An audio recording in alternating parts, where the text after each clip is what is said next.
Hi, welcome to My Court Coach. I'm Jaylyn and I'll be your instructor as we navigate through the following form. DV-165, Order on Request to Keep Minors' Information Confidential. Now, the court can order all the information to be confidential or the public version to be redacted or both. So it states that the person in 2 must only complete items 1 and 2 only. So person who requested the restraining order and person from whom protection is sought from. So it's the alleged abuser and then who you are or your child. And then the person making request for confidentiality is the person that filled out the request to keep the minor's information confidential. So that could be you, the guardian, the minor child. And then the court will complete 3 if request or denied is denied, or items 4 through 13 if the request is granted or partially granted. Decision. The court has received the request and reviewed it and the request for confidentiality and makes the following decision. Now remember, your request to keep the minor's child's information confidential did specify whether you wanted the court to cancel your restraining order altogether and not file it, or to just move through it and file it, and the court is going to make decisions based off of those requests as well. So if the court denied it in whole or in part, or more information is just simply needed, then the court is going to state that it's going to deny it, and the court will not make a decision on the request for the domestic violence restraining order because you had asked the court to not file the request for domestic violence restraining order if it was going to deny your request for the minor child's information to remain confidential. So it says the request for the restraining order and proposed order forms must be returned to the requester personally, destroyed or deleted from electronic files, and not filed with the court unless the person requesting the restraining order agrees to file them without any changes. The court will make a decision on the request for the domestic violence restraining order. The request for restraining order and any accompanying orders will be filed in the public file. Or if the court needs more information, then the court is going to set a date and time so that you can provide information on why you need a request for confidentiality. And it would list that information here. And it says if 3 is checked, only this page of the order form will be issued. All other pages may be discarded, and the judge signs off on here and dates it. And it says that the clerk will only file this one page and discard the rest of the pages and file the request for confidentiality form in a confidential file. If the court grants or partially grants your request, then the court is going to complete this page. So it'll say granted in full. The request to keep the information of a minor or minors confidential is granted in full. Details of the order are stated below, sections 5 through 12.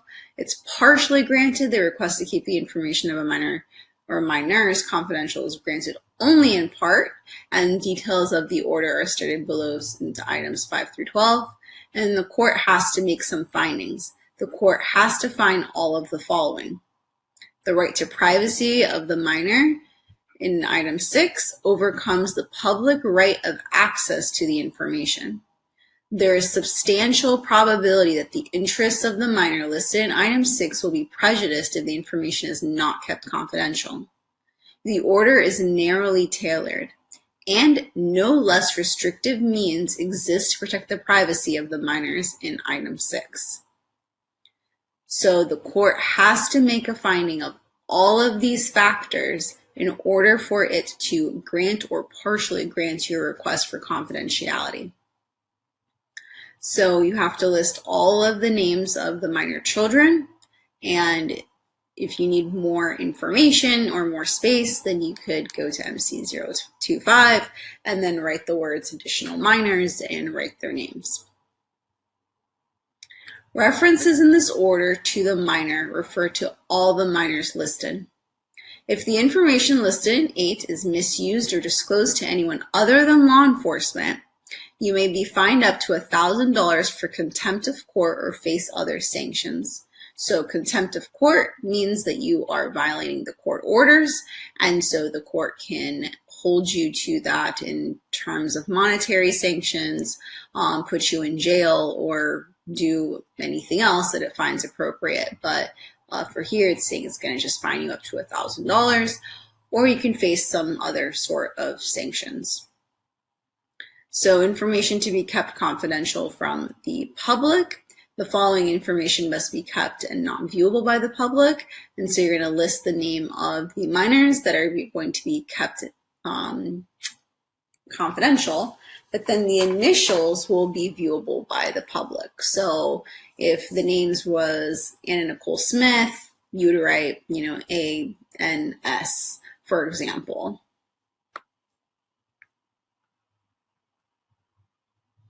And then address of minor. The following address of the minors listed in item 6 must be redacted and must not be viewable to the public.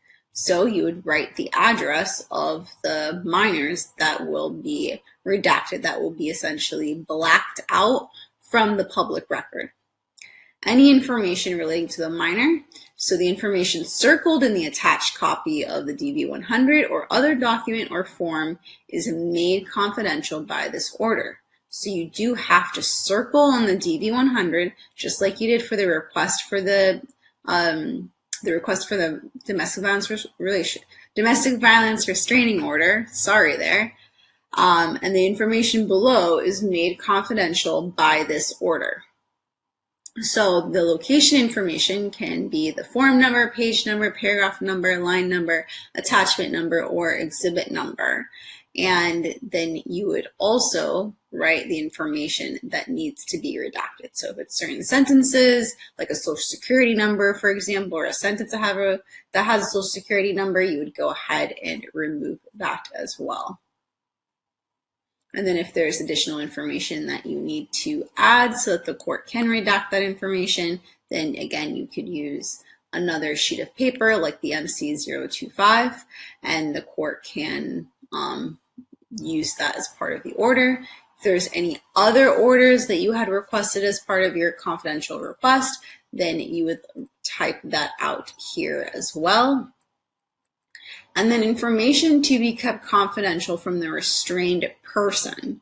So the restrained person, which is the alleged abuser, will have access to the following information checked in item 8 to comply with the protective order and prepare a response. So again, that's the purpose of the confidentiality. It's that it's going to allow the other party to have enough information to prepare a sufficient response. So all the information is going to be unredacted, because the court didn't feel that there was enough information that would help that other party prepare a sufficient response, or all the information is going to be redacted except for the following.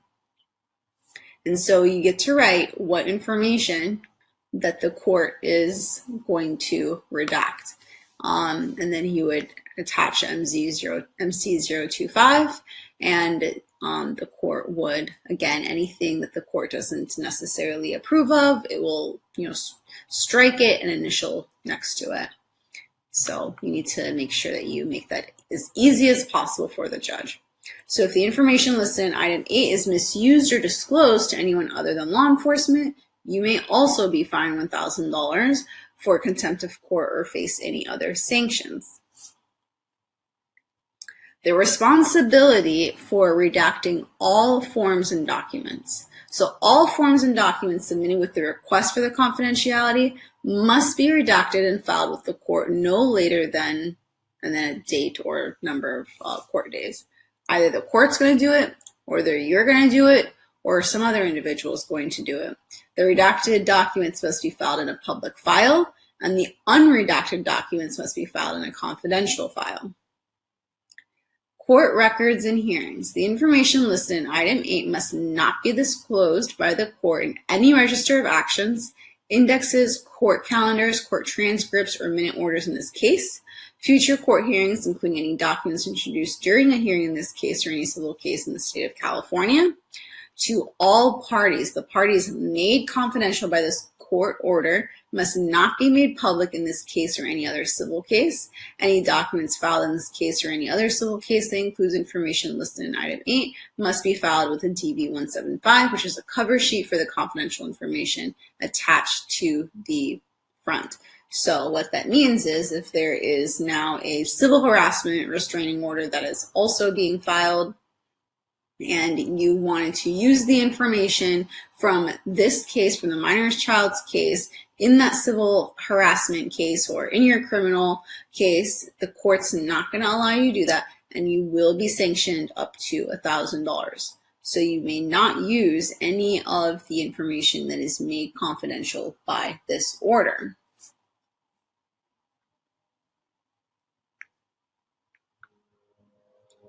To the person making the request for confidentiality, have a copy of each form listed, personally served on the restraining person.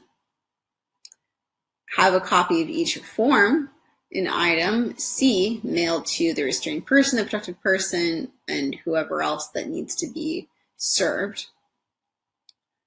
You need to serve the notice of order protecting the information of the minor. So that's the first page that needs to be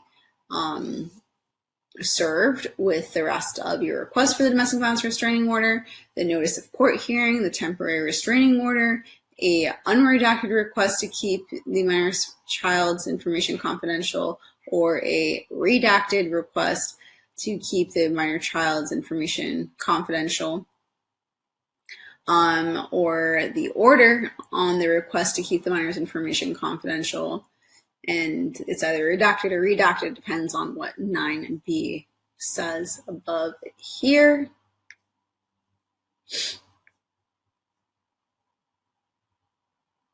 And then any other forms that need to be served, such as lodgements, exhibits, witness lists, whatever it might be, in order for the court to have the documents personally served in accordance to this request for confidentiality, and any other civil cases involving the minor, provide a copy of this order to the court in the other case.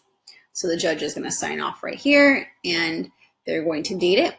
And the clerk is instructed that all unredacted documents containing the information must be kept in a confidential file and must not appear in any register of actions, calendar, index, minute order, or transcript. If the item B is checked, provide the person making the request no more than 3 certified copies of the DV-100, DV-109, and DV-110, which must include any information in item 8, but must not include any information listed in item B. Use form DV-17 as a cover sheet for each set of forms. So any information listed in item 9B must not be available to the restraining person when filed in a confidential file.